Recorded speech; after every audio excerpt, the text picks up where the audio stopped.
দর্শক, সালাম স্টিল ভোটের গাড়ি এখন আছে ঢাকা ২ নির্বাচনী আসনের কেরানীগঞ্জে। সেখান থেকে বিস্তারিত জানাচ্ছেন সহকর্মী ইয়াসিন রানা। আমরা এই মুহূর্তে আছি কেরানীগঞ্জের আটিফ হাওয়াল স্কুলের ঠিক পাশে। ঢাকা ২ আসনের বিভিন্ন এলাকা আমরা ঘুরে দেখেছি, প্রার্থীদের নির্বাচনী প্রচারণা আমরা দেখেছি।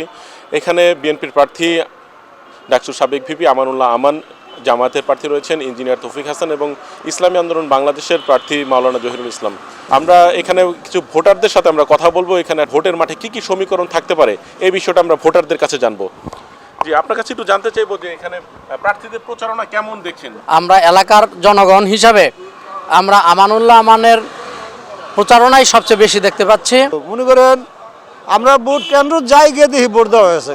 আল্লাহ পাকে জানে, যদি কেন্দ্র যাইতে পারি সুস্থ মতন দিতে পারি দিব। আমি আশা করি ভোট অবাধ সুষ্ঠু নিরপেক্ষ হবে। মানুষ চায় কাজ। আমানুল্লাহ আমান বিগত দিনে স্কুল, কলেজ, ব্রিজ এবং বিভিন্ন মানুষের পাশে দুঃসময়ে দাঁড়িয়েছে। বিএনপির প্রার্থী আমানুল্লাহ আমান কিছুটা বলা চলে অনেকটাই এগিয়ে আছেন বলে ভোটাররা জানাচ্ছেন। এছাড়া অন্যান্য প্রার্থীদেরও প্রচারণা আমরা দেখছি।